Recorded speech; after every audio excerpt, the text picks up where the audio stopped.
It must have been you. Our next item is we have some a representative of the building trades, and that's Scott Brewer. He wants to speak to the board. We're here. Do you feel comfortable just here right here? Wherever, I don't care. We're pretty informal. All right. Yeah, thank you. My name is Scott Brewer. I'm actually a representative for the Carpenters, which is part of the West Virginia State Building Trades.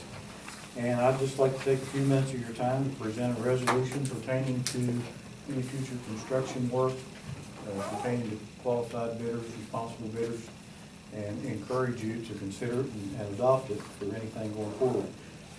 If I could have just a few minutes, I know you've probably been here a little longer than you want to already, so I'm not going to waste your time.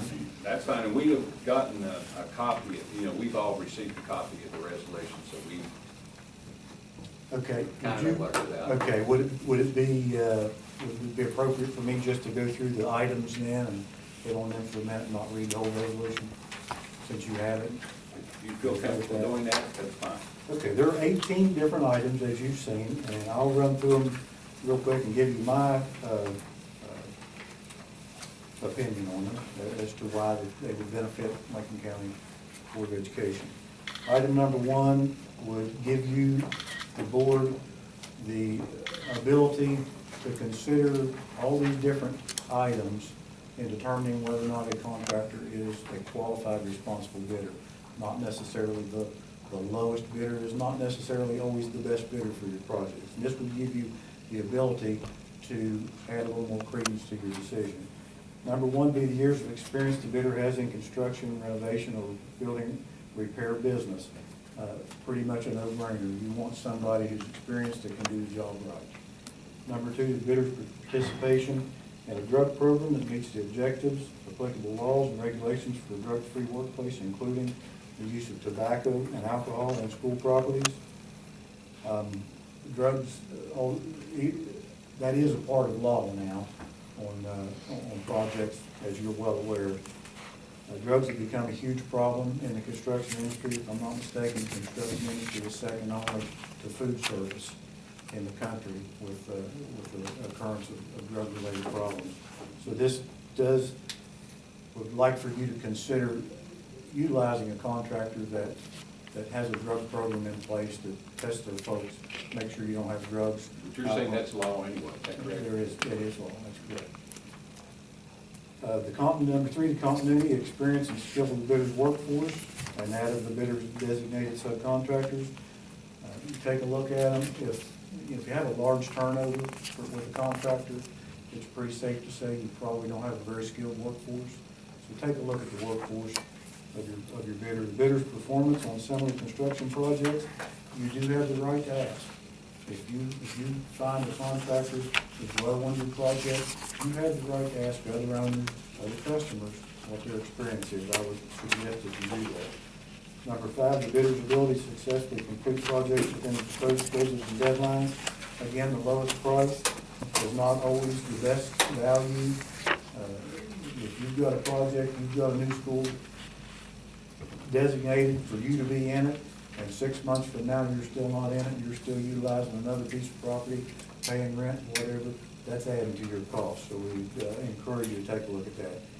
Bidder's participation in a bona fide joint apprenticeship program that is approved by the USDOL, U.S. Bureau of Apprenticeship Training, and administered in compliance with the rules and regs of the West Virginia Department of Labor.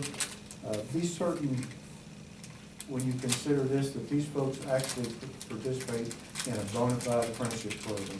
And it's very easy to find that out. One call. You can call the USDOL and they'll tell you. There are a lot of knockoff programs out there that really don't train their folks, but there are some good ones. So just be certain that it is a bona fide apprenticeship program. The bidder's history, number 7, of compliance with workers' compensation and unemployment compensation laws.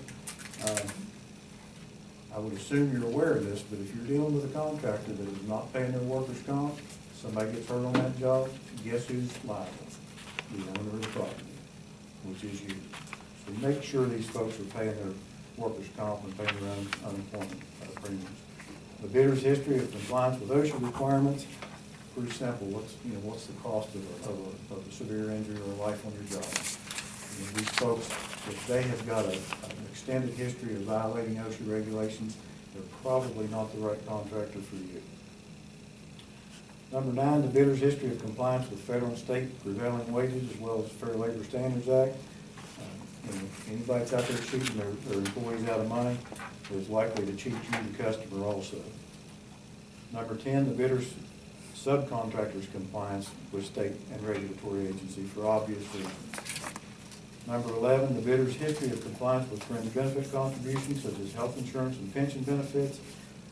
Folks, if it's a public project, you're paying prevailing wages anyway, the money is in that wage package to pay.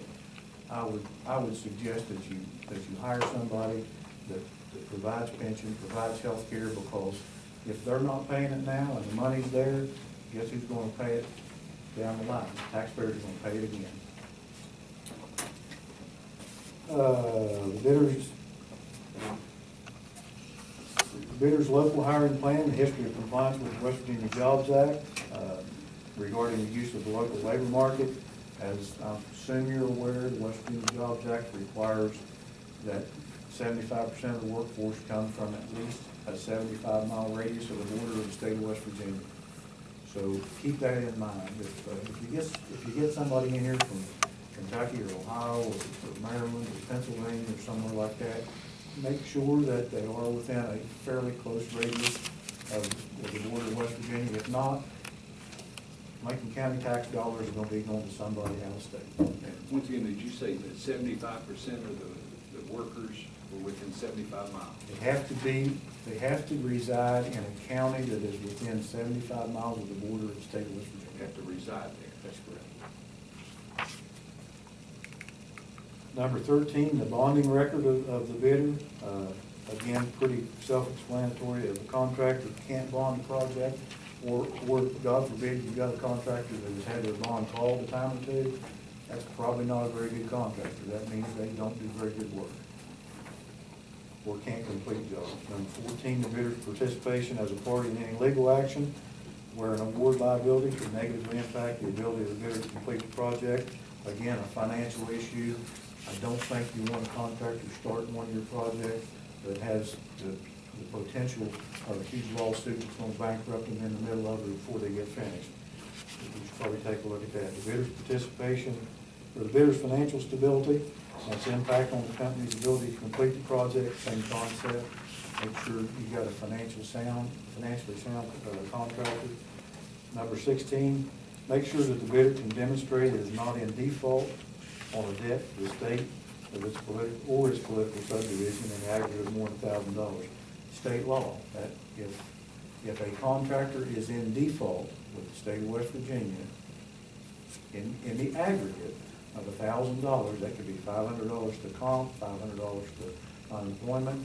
If it exceeds $1,000, they are not legally permitted.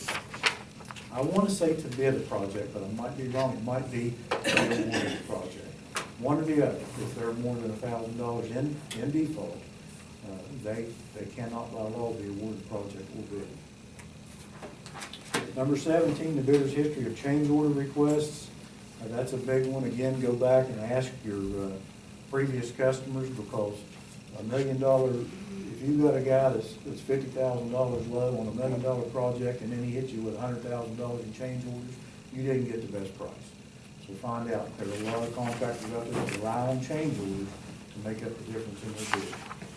And number 18, again, just a response from the bidder's references and recommendations of other owners for whom the bidders work, as stated before. You've got the right to ask them. And that's the high points of the bid criteria.